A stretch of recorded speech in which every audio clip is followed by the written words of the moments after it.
그러므로 자녀된 이 여러분, 그리스도 안에 머물러 있으십시오. 그렇게 해야 그가 나타나실 때에 우리가 담대함을 가지게 될 것이며 그가 오실 때에 그 앞에서 부끄러움을 당하지 않을 것입니다. 여러분이 하나님께서 의로우신 분임을 알면 의를 행하는 사람은 누구나 다 하나님에게서 났음을 알 것입니다. 아멘. 아멘. 오늘 주님께서는 말씀을 통해서 하나님에게서 태어난 자는 의를 행하는 것으로 자기를 나타낸다고 분명하게 말씀하셨습니다. 사도 요한은 본문의 말씀을 통해서 하나님의 자녀들아 라고 이렇게 말씀합니다. 28절에서 그러므로 자녀된 이 여러분 그리스도 안에 머물러 있으십시오 라고 말씀하십니다. 그렇게 해야 메시아가 나타나실 때에 우리가 담대함을 가지게 되고 그분이 오실 때 그 앞에서 부끄러움을 당하지 않을 것이기 때문이다 라는 것입니다. 이 짧은 구절 속에는 메시아의 오심, 즉 주님의 재림에 대한 매우 강력하고 심오한 메시지가 담겨 있습니다. 주님께서는 그리스도의 지체된 교회를 모두 지칭해서 자녀들이라고 부릅니다. 이것은 주님께서 우리를 너무나 사랑하시기 때문에 야훼 하나님의 가족으로 초청하고 계시는 것입니다. 여러분들이 예수 그리스도를 주님으로 영접하면 성령으로 거듭나고 하나님의 자녀가 되는 특권을 갖게 됩니다. 그러나 기억하십시오. 그래서 말씀하시기를 자녀들아 이제는 그리스도 안에 거하라고 말씀하십니다. 그리스도 예수 안에 거해야 한다고 말씀하십니다. 그래야만 율법의 정죄를 당하지 않습니다. 그리스도 안에 거하라는 명령은 하나님의 자녀된 자로서 책임이 있다는 것을 말씀하시는 겁니다. 즉 거듭난 자들은 하나님의 자녀이며 하나님께서 그들의 아버지가 되시기에 자녀는 아버지에게 복종해야 할 의무와 책임이 따르는 것입니다. 자, 그리스도인의 의무와 책임이 무엇입니까? 첫 번째로는 거룩함입니다. 거룩함은 하나님의 뜻이자 자녀 증거입니다. 데살로니가전서 4장 3절에 하나님의 뜻을 이렇게 전했습니다. 1절 하나님의 뜻은 여러분이 성결 거룩하게 되는 것입니다. 여러분은 음행을 멀리 하여야 합니다. 각 사람은 자기 아내를 거룩함과 존중함으로 대할 줄 알아야 합니다. 하나님을 알지 못하는 이방 사람과 같이 세욕에 빠져서는 안 됩니다. 하나님께서는 이런 모든 일을 징벌 심판하시는 분이시기 때문입니다. 하나님께서 우리를 불러주신 것은 더러움에 빠져 살게 하시려는 것이 아니라 거룩함에 이르게 하시려는 것입니다. 그러므로 이 경고를 저버리는 사람은 사람을 저버리는 것이 아니라 여러분에게 성령을 주시는 하나님을 저버리는 것입니다. 여러분이 성령으로 거듭난 것과 하나님께서 여러분의 하나님이라는 증거는 무엇입니까? 그것은 바로 여러분이 모든 불의를 버리고 의를 행하는 것으로 나타나는 것입니다. 사과나무인지 아닌지를 결정하는 것은 나무에 열려있는 화려한 꽃들이 아니라 열매로 결정을 합니다. 마태복음 7장 21절에 나더러 주님 주님 하는 사람이라고 해서 다 하늘나라에 들어가는 것이 아니다. 하늘에 계신 내 아버지의 뜻을 행하는 사람이라야 들어간다. 만약 여러분이 하나님의 뜻과 경고를 무시하고 믿지 않는 이방인들처럼 자신의 정과 욕심을 따라 산다면 영생하는 하나님의 나라, 천국을 얻을 수 없다는 사실을 주님께서 말씀하셨다는 이 사실을 반드시 기억해야 합니다. 사람의 육체의 재료는 흙에서 왔기 때문에 죽은 후에는 흙으로 돌아갑니다. 그러나 사람은 짐승과 달리 영원히 죽지 않는 영이 있습니다. 그래서 육체가 죽어 육신의 장막을 벗게 되면 영원히 죽지 않는 영원히 사는 몸을 입게 됩니다. 하지만 여기서 중요한 갈림길이 있습니다. 어떤 사람의 몸은 천국에서 영원히 사는 영광스러운 몸으로 다시 부활합니다. 이 사람들은 하나님께서 우리를 불러주신 목적대로 하나님의 뜻대로 거룩함을 이룬 사람들입니다. 그러나 어떤 사람들처럼 더러움에 빠져 살다가 죽은 자들은 영원히 지옥에서 사는 저주받은 몸으로 부활하게 됩니다. 그들이 비록 입으로 주여 주여라고 부른 사람일지라도 말입니다. 그러므로 영광스러운 몸의 부활을 여러분이 기다린다면 입으로만 예수님을 주님이라고 부르지 말고 말씀에 순종하여 불의를 떠나 의를 행하는 거룩한 사람이 되십시오. 이것이 주님의 뜻대로 주 안에 거하는 성도들의 삶입니다. 29절에 여러분이 하나님께서 의로우신 분임을 알면 의를 행하는 사람은 누구나 다 하나님에게서 났음을 알 것입니다. 자, 그렇기 때문에 그의 안에 거하라고 강조하여 말씀하십니다. 예수 그리스도 안에 거한다는 말씀은 하나님의 뜻대로 행하는 것을 의미합니다. 그러므로 아무도 하나님의 뜻대로 행하지 않고는 영원한 주님의 나라에 들어갈 수 없습니다. 두 번째, 그리스도인의 의무는 주 안에 거함은 재림을 기다리는 성도의 태도입니다. 주님의 안에 거하는 것입니다. 그러면 주님 안에 거한다는 것, 하나님의 뜻대로 순종하며 주님을 기다리는 그들이 거듭난 하나님의 자녀로 주님 안에 거하는 증거입니다. 28절에 그리스도 안에 머물러 있으십시오. 그렇게 해야 그가 나타나실 때에 우리가 담대함을 가지게 될 것이며, 주님 안에 거한다는 것은 주께서 나타나시는 것, 즉 메시아께서 오시는 것을 간절히 기다리는 것입니다. 주님을 기다리는 겸손한 태도는 그가 거듭났다는 증거이며 그들이 주님 안에 거하고 있다는 표식입니다. 주님 안에 거하는 사람들은 단지 하나님의 자녀가 된 권리만을 주장하지 않습니다. 오히려 그들은 자녀된 자로서 그 책임을 다하기 위해 노력하는 사람들입니다. 그 책임이 무엇입니까? 주님께서 거룩하신 것 같이 자기를 거룩히 하는 것입니다. 요한복음 3장 3절 4절에 그에게 이런 소망을 두는 사람은 누구나 그가 깨끗하신 것 같이 자기를 깨끗하게 합니다. 죄를 짓는 사람마다 불법을 행하는 사람입니다. 죄는 곧 불법입니다.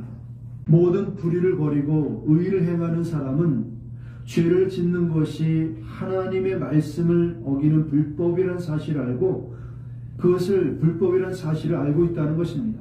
반면에 죄가 불법이라는 사실을 알면서도 불의를 행하는 것은 그 행위 자체로 자신이 주님 안에 거하는 자가 아니라는 것을 스스로 자신의 행동으로 말하고 있는 것입니다. 그래서 28절에서 그리스도 안에 머물러 있으십시오 라고 명하신 이것은 굉장히 중요한 또 다른 의미가 있습니다. 이것은 주님께로부터 떨어져 나갈 수 있는 가능성을 경고하는 것입니다. 주님께로부터 떨어져 나갈 수 있는 가능성이 있다는 것입니다. 그러나 주님의 안에 거하는 자는 정죄를 당하지 않습니다. 여기에 정말 엄청나고 심오한 메시지가 들어있습니다. 주님께서는 주님 안에 거하는 것의 중요성을 분명히 강조하심과 동시에 주님께로부터 떠내려가는 것에 대한 위험성을 경고하고 계십니다. 그래서 요한일서는 분명히 말씀합니다. 자녀들아, 이제 그 안에 거하라. 이 말씀은 역설적으로 예수님을 주님이라고 부르는 자들 중에도 주님 안에 있지 않은 자들이 있다는 뜻입니다. 그래서 주님 안에 거하라고 경고하시는 겁니다. 그렇지 않으면 주님 오실 때 주님을 뵙지 못할 것이기 때문입니다. 주님께서는 어떤 사람들은 주님 안에 거하지 않고 이미 주님으로부터 멀리 떠난 것을 알고 계십니다. 여기서 주님께서 배교, 즉 믿음으로부터 떠나는 현상에 대해서 말씀하고 계세요.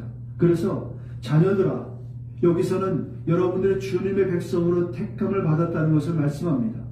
그래서 여러분이 거듭났다면 하나님께서 여러분의 아버지가 된다고 하십니다. 이제 막 거듭난 새 피조물이 된 것을 말합니다. 이것은 성령으로 하나님께로부터 다시 태어난다는 뜻입니다. 그래서 하나님의 자녀들이라고 부르는 것입니다. 그러므로 여러분은 하나님의 사랑을 받은 자녀, 즉 야훼 하나님의 사랑받는 자녀가 되는 것입니다. 그러므로 그 안에 거하라는 것입니다. 그 안에 거하지 않고는 하나님의 자녀가 될 수 없는 것입니다. 왜냐하면 어떤 사람들은 이미 믿음을 배신하고 세상 물결을 타고 세상으로 떠내려간 자들이 있기 때문입니다. 그래서 자녀들 하시면서 세상의 영에 미혹되어서 다시 세상으로 나가서 죄의 멍에를 메고 종이 되지 않도록 조심하라고 말씀하고 계시는 겁니다. 그래서 주님 안에 거하지 않은 자들은 주님께서 나타나시면 사람들은 주님이 두려워서 산으로 동물로 숨을 것입니다. 어둠이 빛 앞에 버티고 견딜 수 없기 때문입니다. 그래서 성경은 경고합니다. 그 안에 거하라. 계속 그 안에 머물러 있으라고 말씀하는 겁니다. 그래서 주님께서 나타나실 때 우리가 담대함을 얻어서 그 앞에서 부끄러움을 당하지 않게 하시려는 것입니다. 우리가 주님 안에 거하지 않으면 그날에 우리는 심판하시는 주님 앞에 수치를 당할 것입니다.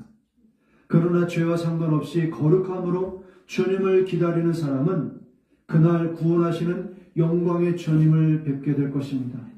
여기 계신 여러분 모두는 그날의 영광스러운 주님을 뵙기를 주님의 이름으로 축복합니다. 세 번째로 그리스도인의 의무와 책임은 거룩함으로 매일매일 거듭난 상태로 깨어 있어야 합니다. 늘 깨어 있어야 합니다. 28절에서 중요한 특징들을 말씀하십니다. 여러분은 하나님의 자녀이며 주님의 사랑을 받으며 주님께서 여러분을 영광으로 데려가신다고 말씀하십니다. 그래서 주님 안에 거하는 것을 이토록 강조하는 것입니다. 주님의 임재 안에서 그리스도 안에 있는 것, 이것은 매일 거듭난 상태로 있어야 한다는 것입니다. 주님 안에 거하는 것은 단 한 번의 사건으로 끝나는 것이 아니기 때문입니다. 우리가 이 땅에 사는 동안에 계속해서 주님의 음성을 듣고 주님 안에 머물러 있어야 합니다. 삶의 현장 어디에서나 24시간 우리의 영적인 상태가 거듭 깨어서 주님을 기다리는 상태로 있어야 한다는 것입니다. 주님 안에 거하는 자들은 사망에서 생명으로 옮겨진 자들입니다. 그들은 주님의 말씀을 듣고 그리고 주님께 순종함으로 항상 주님 안에 거하는 성도들을 말합니다. 요한복음 5장 24절에 이렇게 말씀하십니다. 내가 진실로 너에게 이르노니 내 말을 듣고 또 나 보내신 이를 믿는 자는 영생을 얻었고 심판에 이르지 아니하나니 사망에서 생명으로 옮겨졌느니라. 진실로 너에게 이르노니 죽은 자들이 하나님의 아들의 음성을 들을 때가 오나니 곧 이때라. 듣는 자는 살아나리라. 사망에서 생명으로 옮겨지기 전에 우리는 모두 지옥으로 가고 있었던 사람들이었습니다. 그런데 예수 그리스도를 믿음으로 말미암아 하나님께서 우리를 사랑하는 자녀라고 불러주십니다. 그래서 믿는 자들이 성령님의 도우심을 얻어서 하나님을 아버지라고 부르게 되는 것입니다. 여러분이 거듭날 때 일어나는 일이 바로 이것입니다. 주님 안에 거하는 상태를 계속 유지하는 자는 주님이 나타나시는 심판날에 담대하여서 부끄러움을 당하지 않을 것입니다. 심판의 날은 두려운 날이 아닙니다. 오히려 공중에서 신랑 되시는 예수님과 혼인 예식이는 날이며 가장 기뻐하는 날이 될 것입니다. 그날은 그리스도의 사랑이 그들 안에 완성되는 것입니다. 중에서 주님을 영접하는 신부들은 주님의 계명에 순종함으로 사랑을 완성한 거룩한 신부들입니다. 그들은 이 땅에서 예수 그리스도께 보여주신 삶을 그대로 본받아 산 사람들입니다. 요한복음 4장 17절에 사랑이 우리 안에서 완성되었다는 사실은 이 점에 있으니 곧 우리로 하여금 심판날에 담대함을 가지게 하려는 것입니다. 우리가 이렇게 담대해지는 것은 그리스도께서 사신 대로 또한 우리도 이 세상에서 그렇게 살기 때문입니다. 거룩하지 않고는 아무도 주님을 뵐 수 없습니다. 하나님의 뜻대로 순종하지 않고는 주님의 나라에 들어갈 수 없습니다. 그러므로 우리는 항상 회개 거룩함으로 깨어 있어야 합니다. 네 번째로는 입술의 말과 행실이 하나님의 뜻에 일치시키는 것이 중요합니다. 예수님께서는 마음도 없이 아첨하듯 혀로만 주님 하는 것을 미워하십니다. 그래서 나더러 주님 하는 사람이라고 해서 다 하늘나라에 들어가는 것이 아니다. 다만 하늘에 계신 내 아버지의 뜻을 행하는 사람이라야 들어간다 라고 말씀하셨어요. 마음도 없이 입으로만 주여 하며 하나님의 뜻대로 행하지 않는 자에게 심판날은 두려운 날이 될 것입니다. 마태복음 7장 27절의 말씀에 반석 위에 지은 집과 모래 위에 지은 집의 비유처럼 주님의 말씀을 듣고도 행치 않는 사람은 비가 내리고 홍수가 날 때 무너짐이 심할 것입니다. 즉 심판날을 피할 수 없을 것이라고 말씀하는 것입니다. 여러분은 하나님의 사랑받는 자녀로서 하나님의 가족이 되었다는 것을 잊지 말아야 합니다. 또한 그리스도인으로서 우리가 주님 안에 언제나 거하는 것이 우리의 구원을 정의하는 것임을 잊지 말아야 합니다. 또한 예수 그리스도께서는 자기를 기다리는 자들에게 자신을 나타내시고 그리고 그들을 구원하실 것이라고 말씀하셨습니다. 그래서 우리는 항상 메시아의 나타나심을 매일매일 기다리고 준비하고 있어야 합니다. 그러기 위해서는 항상 주님의 계명의 말씀에 순종하며 주님 안에 거하는 것이 중요합니다. 자, 그렇게 주님 맞을 준비가 되었을 때 주님의 재림의 날에 우리가 담대함을 얻어서 아멘 주 예수님 오시옵소서 하고 그분을 찬양할 수 있는 것입니다. 그러나 준비되지 않은 사람들은 그날 공포의 날입니다. 그날은 영원한 두려운 나의 시작이 될 것입니다. 그래서 오늘 본문의 말씀은 그가 오실 때에 그 앞에서 부끄러움을 당하지 않을 것이라고 했습니다. 이 말씀은 역설적으로 그날 주님이 오시는 날에 주님 안에 거하지 않으므로 수치를 당하는 자들이 있다는 사실을 말씀하고 계십니다. 여러분들이 매일 주님의 뜻 안에 거하느냐 아니면 자기 욕심을 따라 사느냐에 따라서 여러분들의 영혼에 거쳐 천국과 지옥이 결정된다는 사실입니다. 누가복음 16장 나사로 부자에 대한 말씀이 기록된 것을 여러분은 알 수 있습니다. 부자는 살아생전에 자신의 삶이 수치스러운 것인지를 알지 못했습니다. 세상에서 먹고 마시고 연락하느라 그는 창조주 하나님을 생각하지 않았습니다. 한 번 죽는 것은 정한 것이요 그 후에는 심판이 있으리라는 사실을 믿지도 않았습니다. 결국 그는 죽어서 멸함당할 만큼의 긍휼도 없는 지옥의 고통을 당하게 되었습니다. 그곳에서 그는 생전에 지은 죄로 큰 수치를 당하고 있습니다. 그래서 그가 말합니다. 내 형제 다섯이 있으니 저희에게 증거하게 하여 저희로 이 고통을 받는 것에 오지 않게 하소서라고 하며 이렇게 아브라함에게 절기를 합니다. 아직 세상에 있는 자기 형제들에게 자기처럼 살지 않게 달라고 부르짖지만 그 부르짖음마저도 응답되지 않습니다. 이것은 사람에게 주어진 기회는 죽음은 끝이라는 것입니다. 오직 이 땅에 살아있는 동안만 우리가 영생을 준비할 수 있다는 것입니다. 그러므로 살아있을 때 영원한 삶을 준비하시기 바랍니다. 아직 살아있을 때 하나님을 두려워하는 마음으로 말씀에 순종하며 죄에서 떠나 의를 행하는 자가 되어 천국을 준비하기를 바랍니다. 죽은 후에는 영생의 삶이 있습니다. 천국과 지옥입니다. 다섯 번째, 그리스도인으로서의 책임은 거짓된 믿음을 경계해야 합니다. 요한일서 2장 29절은 우리가 거듭난 증거는 의를 행하는 것으로 나타난다고 말씀하셨습니다. 너희가 그 의로우신 줄 알면 의를 행하는 자마다 그에게서 난 줄을 알리라. 그리스도인이 된다는 것은 주여 주여 하며 나는 거듭났다고 큰 소리로 고백하는 데서 다 되는 것이 아닙니다. 영접하는 자 곧 그 이름을 믿는 자들에게는 하나님의 자녀가 되는 특권을 주셨으니라고 하셨는데 자녀가 되는 특권에는 우리가 순종해야 될 마땅한 책임이 있다는 것입니다. 거듭난 그리스도인으로서 의무 말입니다. 여러분의 삶에 있어서 특정한 책임의 의무가 있다는 것입니다. 그래서 갈라디아서 2장 20절에 내가 그리스도와 함께 십자가에 못 박혔나니 오직 내 안에 그리스도께서 사신 것이다. 다시 말해 여러분이 거듭날 때 예수 그리스도의 영광을 위해 사는 삶에 큰 변화가 일어나야 한다는 것입니다. 그러나 현대교회에서 일어나고 있는 일은 무엇입니까? 거듭났다고 말하면서 여전히 자기들이 하고 싶은 일들을 하며 살고 있습니다. 입으로는 주여 주여라고 부르면서 사람들은 자기들이 살고 싶은 대로 먹고 마시며 흥청거리며 살아갑니다. 자기들을 거듭난 그리스도인으로서 자기는 자유인이라고 말하면서 그 자유를 자신의 정과 욕심을 위해서 사용합니다. 여러분 그러나 기억하십시오. 그리스도인의 자유는 그리스도인들의 것이 아닙니다. 그것은 주님의 것입니다. 주님께서 자신의 피값으로 사셔서 주신 자유입니다.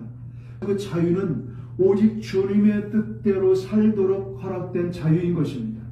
아무도 자기 마음대로 자기 욕심대로 살 수 있도록 자유를 주신 것이 아닙니다. 그래서 입으로 예수님을 주님이라고 말하면서 자기 뜻대로 사는 자들은 그것이 다 불법인 것입니다. 주님께서는 그들을 보시면서 불법을 행하는 자들아 나는 너희를 알지 못한다라고 말씀하시는 거예요. 여러분이 예수님을 주님으로 영접하는 조건은 여러분의 소유권을 주님께 모두 이양하는 것을 말합니다. 그래서 자유도 주님의 것이기 때문에 주님 뜻대로 순종하는 것이 예수님을 믿는 것입니다. 자기 뜻대로 하면서 주님이라고 말하는 사람은 주님을 믿는 사람이 아닙니다. 그래서 마지막 때에 구원을 얻을 수 없습니다. 구원이라는 것은 매우 높은 윤리와 도덕의 수준을 부르심이 있습니다. 자기가 살고 싶은 대로 사는 길의 끝에는 천국이 아니라 지옥입니다. 자기가 원하는 대로 사는 그들은 주님 안에 거하는 자들이 아니므로 곧 지옥에 떨어질 것입니다. 그러므로 거듭난 크리스천들이라면 우리는 언제나 주님 안에 거해야 합니다. 주님의 임재는 거룩하시기 때문에 우리는 항상 회개 거룩한 상태를 유지하고 있어야 합니다. 마태복음 7장 23절, 22절, 23절 그날에 많은 사람이 나더러 이르되 주여 주여 우리가 주님의 이름으로 선지자 노릇을 하며 주의 이름으로 귀신을 쫓아내며 주의 이름으로 많은 권능을 행하지 아니하였나이까리니 그때 내가 그들에게 밝히 말하되 내가 너희를 도무지 알지 못하니 불법을 행하는 자들아 내게서 떠나가라 하리라. 내가 너희를 도무지 알지 못하니 이 말씀은 너희들이 행한 기적과 권능을 통해 하나님께서는 받은 영광이 없다는 것입니다. 사람들이 주 예수 그리스도의 이름으로 기적과 권능을 행하면서 하나님께 영광을 돌리지 않고 자기의 욕심을 위해 다 취했다는 것입니다. 주님께서는 그들에게 묻는 것입니다. 너희가 나의 이름으로 기적과 권능을 행하였다고 했는데 그렇다면 너희들이 치려한 그 귀머거리 소경 불그자 그들이 지금 어디에서 무엇을 하고 있느냐? 너희가 내 이름으로 나의 영광을 위해 무엇을 하였느냐고 주님께서 물으시는 것입니다. 사랑하는 여러분, 여러분은 주님의 은혜로 죄사함의 은혜를 받았습니까? 그러면 여러분은 지금의 삶은 무엇을 위한 삶입니까? 정말 주님의 영광을 위한 삶입니까? 주님의 말씀대로 순종하고 주님의 뜻대로 순종하고 다시 오실 주님을 기다리고 있습니까? 만약 그렇지 않다면 여러분 불법을 행하는 자들입니다. 여러분 주님 만날 수 없습니다. 주님께서는 나는 너희가 나의 영광을 위해서 무엇을 하였는지 그것을 발견하지 못했다고 말씀하십니다. 그래서 불법을 행하는 자들아 내게서 떠나가라고 말씀하시는 것입니다. 여러분 우리의 말과 행실, 우리의 삶을 통해서 주님의 이름을 영광되게 하지 않았다면 우리는 불법을 행하는 자들인 것입니다. 왜 그렇습니까? 우리는 주님의 핏값으로 하나님께 팔림받았고 하나님의 소유된 그 백성이 되었습니다. 그러므로 먹든지 마시든지 살든지 죽든지 우리는 무엇을 하든지 오직 하나님의 영광을 위한 것이 되어야 합니다. 그런데 예수님을 주님이라고 말하면서 자기 욕심을 위해서 예수님의 이름을 부르고 야망을 위해서 목적을 위해서 예수님의 이름을 사용하는 것은 모두 불법입니다. 우리는 오직 예수 그리스도의 이름을 영광되게 해야 합니다. 그것이 우리가 받은 특권입니다. 그것이 자녀된 특권입니다. 그러므로 사랑하는 성도 여러분, 여러분이 선한 일을 해놓고 사람들에게 칭찬받으려고 애쓰지 마십시오. 선한 일은 주님께서 할 수 있는 힘을 주셨기 때문에 할 수 있었습니다. 병을 고쳤다면 그것은 주님의 권능으로 한 것입니다. 그러므로 누군가에게 보상을 요구하지 마십시오. 구제를 했다면 그 돈을 버는 지혜는 주님께서 주셨습니다. 그러므로 오른손이 하는 것을 왼손이 모르게 은밀하게 하십시오. 오직 은밀하게 보시는 주님만 알 수 있도록 말입니다. 그런데 남이 알아주지 않는 것 때문에 마음의 상처를 받는 이유는 내가 했는데, 내가 그렇게 했는데 하며 교만을 떠는 것입니다. 교만한 자는 하나님 앞에 설 수 없습니다. 이는 스스로가 나는 주님 안에 거하지 않는 사람이라는 것을 말하고 있는 것입니다. 영원한 복음은 여러분이 무슨 선한 일을 할 수 있었다면 모든 영광을 주님께 돌리라고 말씀하십니다. 주님께 감사와 찬양을 드리시길 바랍니다. 그런 사람은 하늘에서 영원한 상을 얻게 될 것입니다. 말씀의 결론을 맺겠습니다. 부끄러움 없는 그날을 위해 지금은 인내로 순종해야 합니다. 주님께서 내 안에 거하라고 말씀하시는 것은 그날 우리가 수치를 당하지 않게 하기 위함입니다. 그 수치는 내가 너희를 도무지 알지 못하니 불법을 행하는 자들아 내게서 떠나가라는 주님의 준엄한 선언이 있는 것입니다. 우리가 두렵고 떨림으로 순종하지 않는다면 주님은 나는 너를 알지 못한다. 그러므로 우리는 참으로 두렵고 떨림으로 무엇을 하든지 오직 주님의 이름을 영광되게 해야 합니다. 하나님의 자녀된 여러분, 그러므로 여러분은 선택하십시오. 세상의 흐름을 따라 넓은 길을 가며 잠시 쾌락과 칭찬을 얻을 것인가? 아니면 좁고 험한 길일지라도 주님 안에 거하며 죄를 미워하고 의를 행하는 거룩한 삶을 선택하겠는가? 신앙생활은 예배당이 아니라 여러분의 삶의 현장에서 해야 되는 것입니다. 많은 사람들은 어디서 신앙생활 합니까? 라고 물어보면 예, 저는 어디 교회 다닙니다. 어디 교회 갑니다. 라고 말합니다. 아니에요. 여러분, 이곳은 신앙생활하는 곳이 아닙니다. 이곳은 하나님을 예배하는 곳입니다. 이것은 오직 하나님을 예배하고 하나님께서 주시는 말씀을 듣고 그 말씀을 가지고 세상에 나가 사는 것이 신앙생활입니다. 그러므로 여러분의 가정에서, 여러분의 삶의 현장에서 여러분이 분명 그리스도인이란 사실이 나타나야 합니다. 입으로만 교회 예배당에서 주님 하는 사람이 아니라 예배당에서 예수님을 주님이라고 말했던 그 고백이 세상에서도 나타나야 합니다. 그게 그리스도인입니다. 그게 신앙생활입니다. 하나님은 우리의 중심을 보시고 우리의 행함을 통해 믿음의 진실성을 확인하십니다. 주님 다시 오시는 그날 우리 중 누구도 부끄러움과 수치를 당하지 않기를 간절히 바랍니다. 오히려 주님 앞에서 잘했다, 착하고 충성된 종아, 내가 작은 일에도 충성했다라고 하는, 그래서 내가 너에게 많은 것을 맡기겠다라고 하는 그렇게 칭찬받는 저와 여러분이 되어야 하지 않겠습니까? 지금 이 시간 여러분 다시 한 마음에 결단하시기 바랍니다. 세상의 옷을 버리고 거룩한 옷을 입으십시오. 매일의 삶 속에서 주님의 뜻을 행함으로 하나님에게서 난 자임을 세상에 증명하십시오. 그리하여 주님 오시는 그 영광스러운 날에 기쁨으로 주님을 맞이하는 복된 그런 성도들이 되기를 주님의 이름으로 축복합니다. 메시아께서 곧 다시 오십니다. 우리는 그날과 그 시간에 대해서 알 수는 없습니다. 그러나 주님은 가시면서 내가 곧 다시 오겠다라고 말씀하셨어요. 그분의 말씀, 그분의 신실하심은 영원하십니다. 주님은 거짓말하실 수 없으신 분이십니다. 그러므로 우리가 예수 그리스도를 믿는다면 그분이 하신 말씀도 믿어야 합니다. 그리고 우리는 그 말씀을 믿고 매일매일 회개와 거룩함으로 깨어서 주님을 기다리는 성도가 되어야 합니다. 예수 그리스도께서 곧 다시 오십니다. 기도하겠습니다.